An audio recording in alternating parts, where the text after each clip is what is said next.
from 3.6 million down to 3 million, ready for occupancy. Villaggio Enclaves, located along Highway of Governor Ferrer Drive, Barangay Buenavista 1, General Trias, Cavite.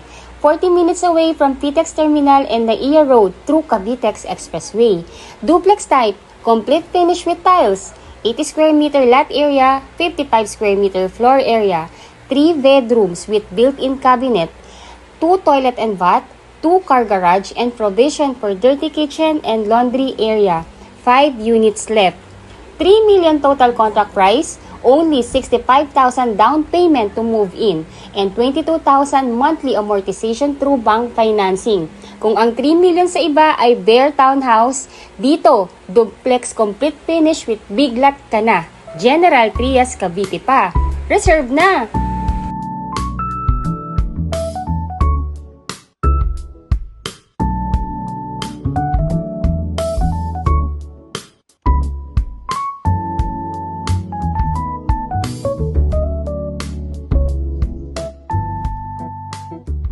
Hello everyone! So again, this is Miss C. Caranza, your licensed real estate broker based in Cavite. And right now, I'm here in Villaggio Enclaves para ipakita po sa inyo yung actual na community ng ating subdivision and yung actual na turnover ng unit. Actually, itong pinapakita ko sa inyo ngayon is yung mismong unit na i-reserve ng client ko pong nasa ibang bansa. Katapat po nito is actually the clubhouse. Ayun po. So this is a twin homes.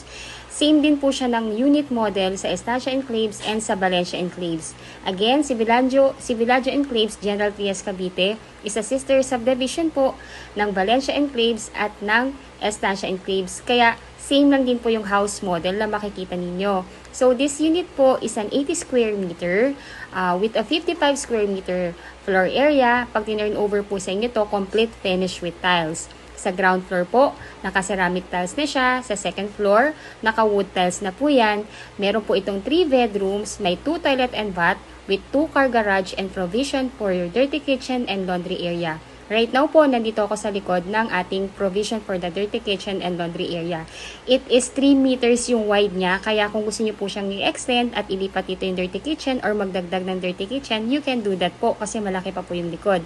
And itong parking area natin, kaya po dito ang 2 cars. Bali po, nagtry na kami ditong mag-park ng Innova at ng Vios. Kasyang-kasya pa rin po siya. Then yan po yung ating amenities. Right now po, ongoing na yung construction. Magkakaroon po tayo dyan ng clubhouse, adult pool, kiddie pool, may playground, may basketball court. Ayun po. Then, sa frontage po ng bahay natin, may 5 meters wide po yan. As in, kung ano po yung makita nyo po dito sa presentation ko, is gantong-ganto rin po yung actual na turnover na marireceive din po ninyo kung sa Villaggio Enclaves po tayo kukuha. From 3.6 million down to 3 million. Yes po, yun na lang po yung total contract price niya. Kung sa ibang subdivision, ang 3 million ay townhouse at bare lang, dito po duplex na with big lot ka pa at complete finish pa. Kaya sobrang dami pong nagre-reserve sa amin nito ngayon. Kaya kung meron pa po tayong maaabutan, reserve your unit. Sayang po to. Napakalaking opportunity nito. Imagine, para ka lang naka-single attached. You don't need a corner lot, you don't need an end lot kasi nga po may extra lot ka na sa gilid that you can use for your expansion. As you can see po, yung ating kitchen area, meron na siyang built-in cabinet. Meron na siyang overhead cabinet, then may base cabinet na siya. As in, kung ano yung makita nyo dito, ganito na rin po yung turnover niya. Then yung windows po, naka-analog po yan and swing type siya. Kaya both yung yung glass ma-open nyo. Kaya mas well ventilated yung unit. And dahil nga po, maraming bintana at malalaki ang bintana, natural light, yan po kagad yung mapapansin natin. Napakaaliwalas ng loob ng bahay. Ayan po. So, ayun po. So, again, para ma-watch nyo po yung detailed vlog ko. Kasi may isa po akong vlog ng Villaggio Enclaves na dinidiscuss ko na lahat doon. From the computation, the process of reservation, and yung complete list of requirements para sa mga OFW na gustong mag-reserve. Na, ayun po, pwede nyo po siyang panoodin. Ilalagay ko po yung URL noon dito po sa video po ng vlog ko po na ito. So, this is the first toilet and bath. As you can see po, complete finish na po yan. So, as in, ganyan na po siya. Di lang po siya nalagyan pa ng overhead cabinet. Ayun. So, again, itong unit po na to, for reservation na po ito ng isang client kong nasa ibang bansa. So, I'm just doing the vlog para at least makita nga yung property na binibili nga. Then, ito po yung electric breaker natin for the first floor and the second floor. Ayan po, then sa ilalim ng hagdan, may storage area pa or may storage room pa na pwede nyo i-convert as cabinet. Ayun po, then let's go to second floor. Ayun po, then yung hagdan natin, yung stairs natin, naka-wood planks na yan. Then naka-metal handrails with wood po yung ano niya, yung finishing. Tapos naka-cathedral window na tayo, kaya sobrang well-lighted yung bahay, natural light po talaga. Ayun po. So, ayun po, for our OFW clients na wala sa Pilipinas and nais na pong mag-reserve ng natitirang unit po dito, all you need to do po is to message me. My number is already posted in this video. Paki-contact niyo po ako doon. And check nyo po yung text description ng video na to. Nandun po yung URL ng aking Facebook account. I-add nyo na rin po ako para at least pwede po tayo itong mag-chat and makilala nyo rin po ako bilang broker ninyo. Ayun po din, pag kami message na po ako, I will get your email address para po ma-send naman po sa inyo yung reservation form para ma-fill upan nyo. Once ma-fill upan nyo na po yun, paki-send back po sa akin and bigyan nyo rin po ako ng 2 valid ID. Pwedeng passport or the other one po, pwede pong any Philippine government ID. Then you can do the reservation na. Pwede po kayong mag-online bank transfer sa sales officer namin. Ibibigay ko po sa inyo yung bank account niya. And pag nakapag-transfer na kayo ng payment, paki-screenshot lang po para ma-forward ko rin po sa kanya para mabigyan po niya tayo ng receipt. Ayun po. So again po, all you need to do po, i-contact niyo po ako, then magtalaga po kayo ng inyong representative. Yung representative po, siya po yung iti-tripping namin and pipirma in behalf ninyo sa pagkuha ng property dito sa Pilipinas. So, dapat po yung dapat po ang itatalaga ninyong representative is immediate family member like asawa, kapatid, anak, magulang, na nag-e-edad ng 21 up to 55 years old. Kung walang immediate family member at lahat po nasa ibang bansa, kahit mga cousins pwede po, basta po nasa loob ng circle ng family or second degree po. Hanggang third degree actually pwede po. Ayun po, so again, kung mapapansin niyo po, lahat ng bedrooms natin dito, lahat po yan meron ng built-in cabinet, then meron na rin po siyang provision for the AC. Ayun po, kaya talagang didipatan na lang po siya. Napaka-perfect po ito dun sa mga OFW family po, especially yung mga asawa po na nasa ibang bansa at ang naiiwan dito si wife and yung kids. Sobrang sobrang convenient. Kasi imagine nyo po, kahit wala pa siyang gate, malilipatan na yung bahay kasi nga po, complete finish na siya. Gamit na lang. And even magpagawa kayo, pwede nyo pa rin tirhan siya. Lalo na kung magpapagate pa lang naman po kayo, okay lang din. Kasi 24/7 po yung guards natin. Then may roving guard din tayo. Again, the total contract price ng bahay is 3 million. Then the legal miscellaneous fee is 210,000. Inclusive po doon yung title transfer and government taxes natin. Then the total down payment po is actually 66,000. The first cash out po na gagawin po ninyo para makapag-reserve ng unit is to pay the reservation fee na 20,000. Yung 20,000 po, i-deduct po yan sa 66,000 na total down payment. Then yung remaining balance na 46,000, yung matitira po sa 66,000, which is 46,000, is payable within 30 days upon reservation. After po ninyong mabayaran yung down payment, stop payment na po muna kayo. Wala na muna tayong babayaran. Ipaprocess na po sa bank financing yung inyong approval. Usually po, it takes around 3 to 4 months. Then, pag may approval na po kayo, yung bank na nag-approve po sa inyo, i-email kayo directly sa email po ninyo na approve na kayo and ibibigay sa inyong kontrata. Basahin nyo lang po yung contract. Then, kung okay na po sa inyo yon and nag-agree na kayo, paki-replyan nyo lang din po sa email yung bank na nag-approve sa inyo na tinatanggap nyo na para ma-schedule naman po kayo kung nandito na kayo sa Pilipinas or yung representative ninyo for loan contract signing. Ngayon po, pag nakapag-schedule na po ng loan contract signing at nakapirma na po kayo or yung inyong representative dito sa Pilipinas, maglo-loan proceed na po yung bangko sa developer natin.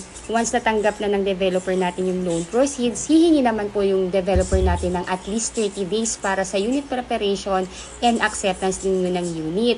Ayun po. Ngayon po, pag-approve na po kayo at nakapag-sign na ng loan contract, doon pa lang po mag-i-start yung inyong monthly amortization sa bank, which is pwede nyo po siyang bayaran ng hanggang maximum ng 30 years to pay. Pero mas pinipili po ng karamihan ngayon is 25 years to pay kasi mas mababa For 25 years to pay, that is only 22,221.79 centavos. Then, kung 20 years to pay naman po ang gusto ninyo, that will be 24,375.43. Then, for 15 years to pay, that will be 28,258.27. Again po, yung detailed vlog ko po for the computation, complete list of requirements, and the process, meron po akong separate na vlog doon. Ilalagay ko na lang din po sa comment. Ilalagay ko na lang po sa text description ng video na to para mapanood niyo rin po yun. Sobrang detailed po yun.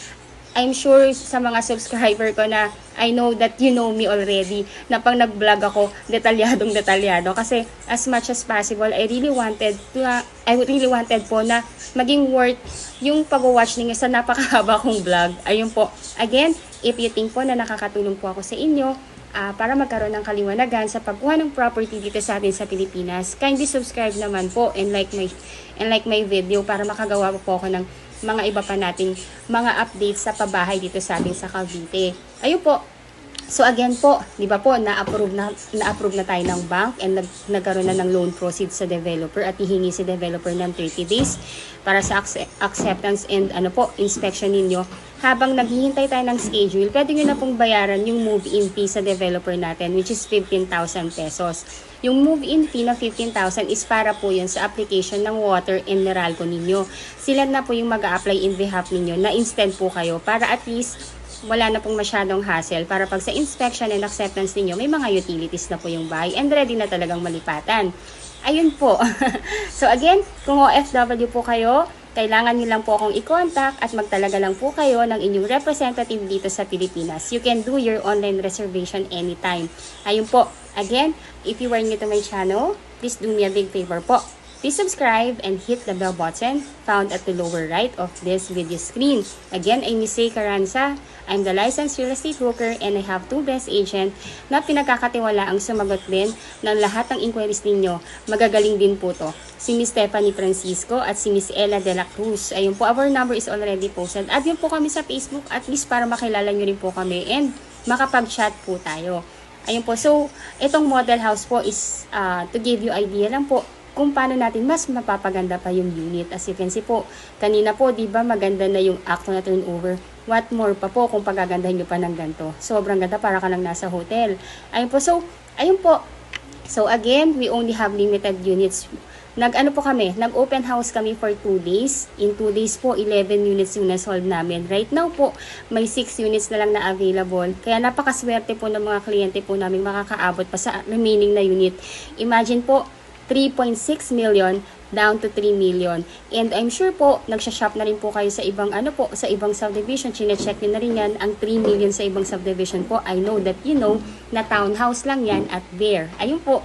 Thank you so much for watching and I hope na entertain ko rin po kayo dito sa video na ginawa ko. Thank you so much po. God bless and bye po.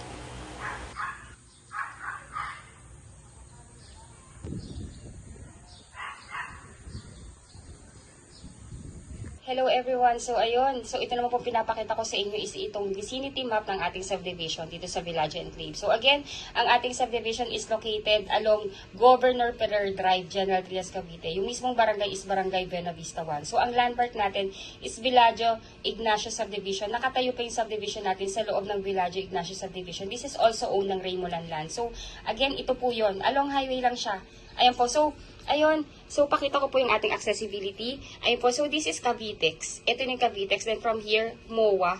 Then papunta po ito ng Naiya Road or Naiya Airport. So from here, mga 30 minutes to 40 minutes drive po yan kung may service kayo.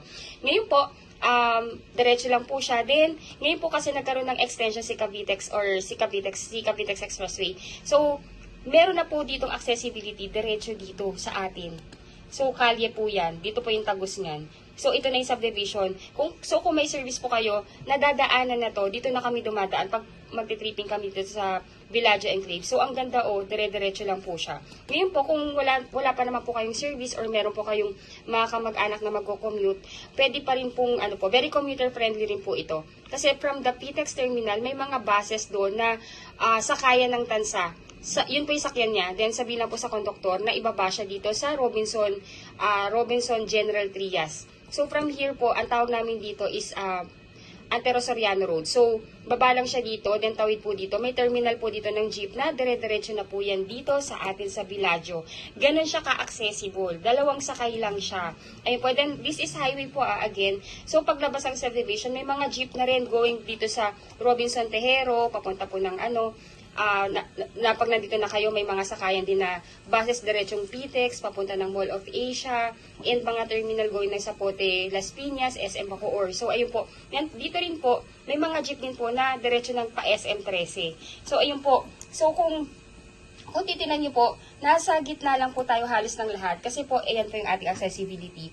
Antero Soriano Highway, 20 minutes away lang po. Then, ang Hari Road, 22 minutes away. Then, SLEX, via Carmona Exit, 30 minutes away lang. Then MCX, 10 minutes away lang, 40 minutes away lang po tayo. Kasi nga po, yung ating mga infrastructure dito, especially si Cavitex, andito lang oh. Grabe oh. Dati po kasi wala to, ang binabaybay talaga namin yan.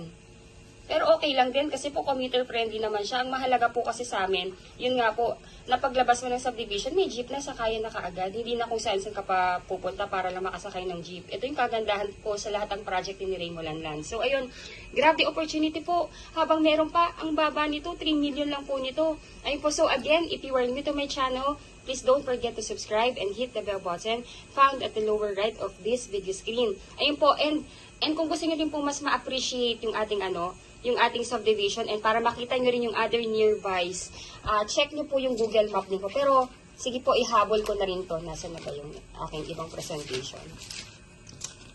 Ayan, so, ayan naman po. So, ito yung vicinity map natin. Ito yung mga nearby. So, malapit tayo sa Lyceum of the Philippines. Malapit tayo sa Our Lady of Remedios Montessori School. Sa loob ng ating subdivision, meron tayong Villaggio Ignatius International School.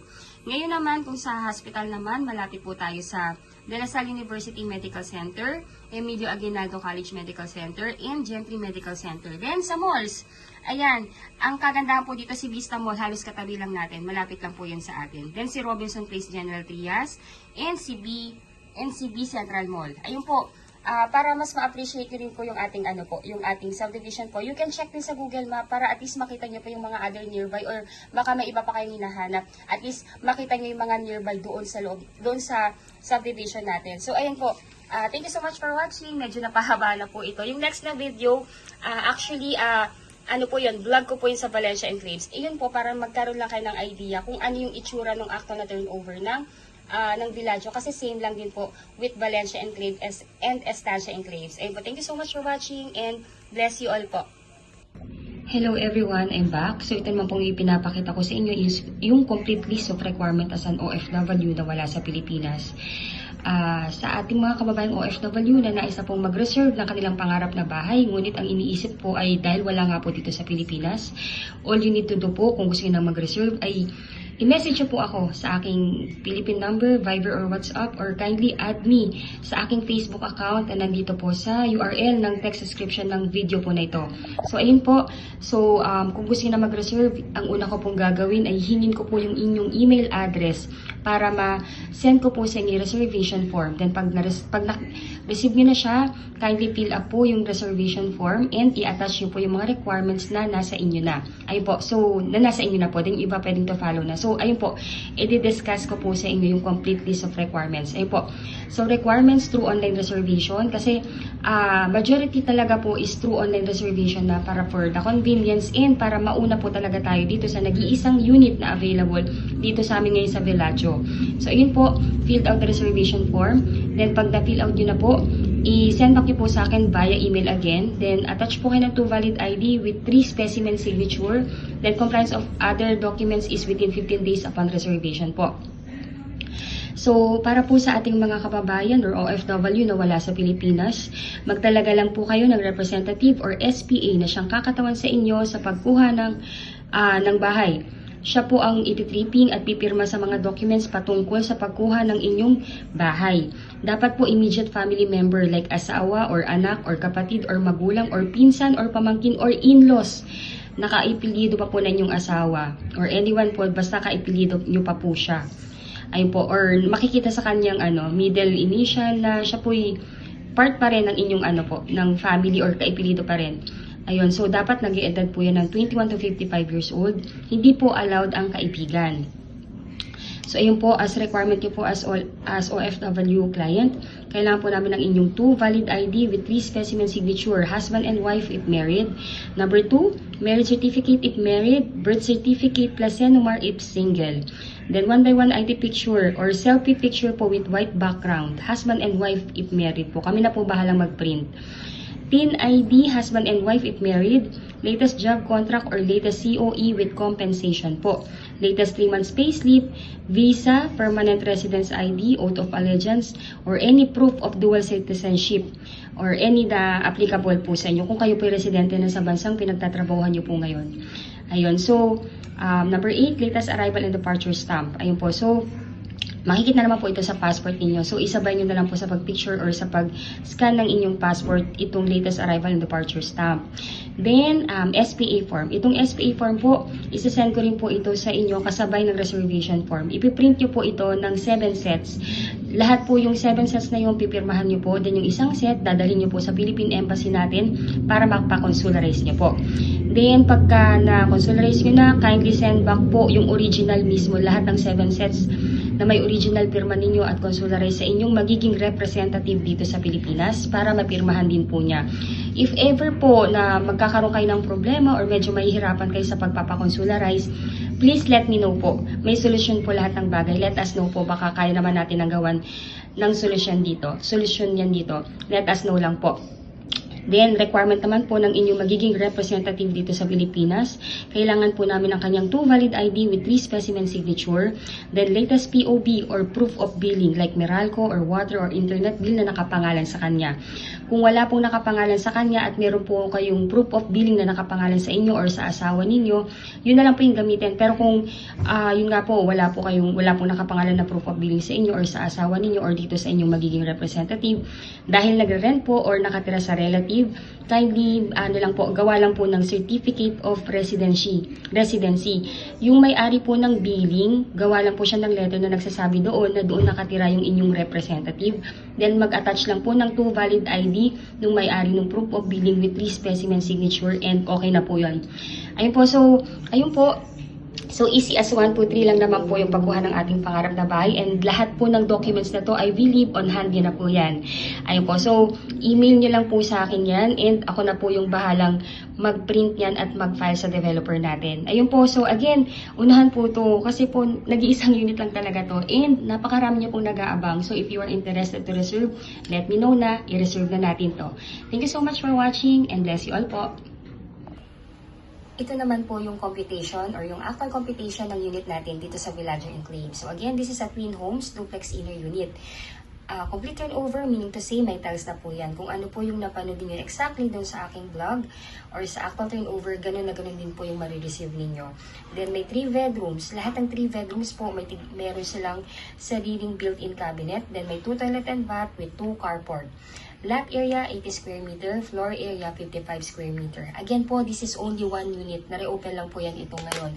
Bali today po, ito po ay recorded ngayong November 22, 2025. And I'm sure po, pag na-upload ko na po ito, sigurado ko po na within 24 hours, sold po ito. Kaya kung isa po kayo sa mga kliyente ko po na nag-aabang ng reopen dito sa Villaggio, makipag-unahan na po kayo. I-online nyo na po ito. I-online reservation nyo na po ito. So, ayun po. Again, ang total contract price is 3 million. Then, ang miscellaneous fee is 210,000. Sa miscellaneous fee po, inclusive po dito yung title transfer at yung mga government taxes natin at processing fee sa bank. Ngayon po yung down payment or yung first cash out lang po is reservation fee na 20,000 pesos. Ang reservation po dito is through online reservation po. Ibibigay ko po sa inyo yung bank account ng sales officer namin na nag-handle dito sa Villaggio Enclaves and doon nyo po i-deposit ang inyong reservation fee. Paki-screenshot lamang po para po i-forward nyo po sa akin at para maresibuhan po tayo. Then ngayon po, yung magiging net down payment na lang is 35,500 plus 5% initial MF. Itong 5% po, dito po yan galing sa 210. Ang 5% po ng 210 is 10,500. So 35,500 plus 10,500, ang total na down payment po na babayaran is 46,000 pesos. It should be paid before 15 days after reservation. Ngayon po, pagbayad na po yung ang inyong reservation at down payment, dapat din po makomplete natin yung mga documents na kailangan sa pagpapahousing loan approval sa bank. So, dapat po sana within 15 days po, makomplete na natin yung requirements. Lahat naman po ng requirements, pwede nyo pong i-email sa akin yan. I-discuss ko rin po sa inyo yung complete list of requirement. Ayun po. So, ngayon po, pagbayad na natin yung reservation fee and down payment, stop payment na po muna tayo at taantayin na lang natin yung approval ng ating bank housing loan application. Na usually, lumalabas po yan within 3 months upon completion of your documents at paying ng inyong down payment. Ngayon po, habang wala pa pong lumalabas na approval, meron po kayong payment holiday. So, sa loob ng 3 months, habang hiniintay yung approval, wala po muna kayong babayaran. Iintayin po muna natin yung approval. Ngayon po, pag approve na po kayo, si bank na nag-approve po sa inyo, directly mag-i-email po yan sa inyo para sabing approve na po kayo. And i-check nyo po yung terms and condition. Pag okay na po sa inyo, replyan nyo po yung bank na ina-agree nyo na po yung inyong approval at papipirmahin na po kayo or yung inyong representative sa Pilipinas ng housing loan contract. Ngayon po, pagka nakapagpirma na po kayo or ang inyong attorney in fact or yung inyong SPA sa housing loan contract, doon pa lang mag-i-start yung inyong monthly amortization sa ating bank. Ang kagandahan po sa atin dito sa bank financing po, actually para siyang pag-ibig na rin. Meron po siyang 30 years to pay. Ngayon po kung 30 years to pay po yung gusto po ninyo, that will be 23,070 pesos 67 centavos. Ngayon po, kung ayaw naman po ng 30 years, may 25 years to pay, may 20, may 15, may 10, at may 5 years to pay. As long as pasok po yung edad po ninyo dito sa mga time, dito po sa mga, dito po sa ano po, sa monthly amortization na inaalaw ng bank. Ngayon po, for 25 years to pay, kung 25 years to pay ang mapipili ninyo, that will be 22,221.79. Kung 20 years to pay po, ayaw nyo po ng medyo mahaba-haba, pwede po dito, which is 24,375.43. Kung 15 years to pay naman po yung maiibigan ninyo, that will be 28,258.27. Then for 10 years to pay, that will be 35,504.98. Kung pinaka-shorter po yung gusto ninyo, meron tayong 5 years to pay, which is 62,254.34 centavos. Ayun po, so, kung ano po, di ba po, tapos na po yung inyong down payment at na-approve na kayo ng bank. Ngayon po, yung sunod po niyan, pagka nakapag loan contract signing na kayo, tatanungin kayo ng inyong bank or ng bank na nag-approve sa inyo na ilo-loan release na itong loanable amount. Ngayon po, pag na-release na ng banko itong loanable amount sa developer, that's the time na pwede na po tayong mag-request ng inspection at acceptance ng inyong unit. Ayun po. So, usually po, humihingi ng at least 30 days yung developer natin para for the unit preparation and acceptance ninyo ng unit para if ever na may kailangang i-repair or repaint, gagawin po muna nila yon bago sa inspection po ninyo. Ayun po din, after po ninyong ma-approve, meron po tayong tinatawag na move-in fee. Yung move-in fee po, typo error lang po ito, pero 19,000 po yan. Inclusive po dito yung electric and water. Imbis na kayo po yung mag-apply, developer na po natin yung mag-a-apply in behalf po ninyo para po at least if ever po na sa inspection natin kung makakapitan na ni Meralco yung inyong unit, at least meron na pong kuryente or konti na lang iintayin ninyo para po sa pagpa-power ng unit po ninyo. Usually po kasi si Meralco medyo matagal siya mag-power. Bali, ang nakita po namin sa kanya is 30 to 45 days po bago po niya ma-power yung isang unit po. Wala po kasi silang expedite, parang by batching ata to si Meralco. Ayun po, ngayon po, pag gusto nyo na pong mag-reserve and gusto nyo na pong makipag-unahan sa natitirang unit natin, again po, this is only 1 unit left. So, ayun po, dito nyo po isa-send sa aming account officer po na si Ma'am Fatima Medina. AUB Bank po ito. Ito po yung kanyang account number. Pag nakapag-transfer na po kayo ng reservation fee, kindly screenshot para po isend nyo po sa amin at maibigay ko din po kay Ma'am Fatima para maresibuhan po tayo. Ayun po. Then ngayon po, yung mode of payment ng ating down payment is actually hindi po pwedeng cash. Dapat po through manager's check. Di ba po, kung hawak nyo na po yung cash or yung kung sino pa yung magiging attorney in fact ninyo or SPA ninyo, ipapadala nyo sa kanya, di ba po, yung total na down payment na 46,000. Ngayon po, ipa-convert ninyo or ng inyong magiging SPA dito sa Pilipinas, yung 46,000 into manager's check. In any bank of choice, pwede pong pumunta yung inyong SPA or kayo po para i-convert yung 46,000 into manager's check. Ngayon po, ang dapat po na nakalagay na pay to order ay yung ating developer, which is si Raymulan Lands Inc. Ayun po. So, dalawang manager's check po kasi yung ipapagawa nyo. Yung first na manager's check is dapat ipalagay nyo po is 35,500 para po yan dito sa net na down payment. Then, yung second po na manager's check is 10,500 para po yan sa initial MF. Ayun po. So, pag tinanong lang po sa inyo ng bank kung para saan yung purpose ng manager's check, sabihin nyo lamang po na nag-purchase kayo ng property at si bangko naman, hingi naman po siya ng proof, which is ipakita niyo po yung reservation receipt na ibibigay namin sa inyo pag nag-reserve na po kayo. So, ayun po, pagka nakapagpa-manager's check na kayo, pwede na natin yan dalhin sa aming office or kung busy man kayo, pwede natin ipalalamove po yan sa aming site office sa Tansa or sa aming head office sa Ortigas. Ayun po, so, simple lang naman po yung pagkuha ng pangarap nating bahay dito. So, ayun po, so, pay the reservation fee, pay the down payment, wait for the approval. Usually, 3 months po lumalabas yan. Pag lumabas na po yan, pwede na po tayong magpa-schedule ng inspection sa developer and acceptance ninyo. Then, si developer, hingi siya ng 30 days para maayos mo na yung unit or ma-repair or ma-repaint kung ano man po yung dapat na gawin muna bago ma-turn over sa inyo. So, 3 months plus 1 month, that will be 4 months po yung ating waiting period para sa turnover ng inyong unit. Ayun po. So, I hope po na nakakatulong po kami sa inyo upang magkaroon ng kaliwanagan sa pagkuha ng inyong pangarap na bahay dito sa atin sa Pilipinas. So, ayun po. Again, this is 1 unit left. Unahan po tayo dito. Thank you so much for watching and bless you all po.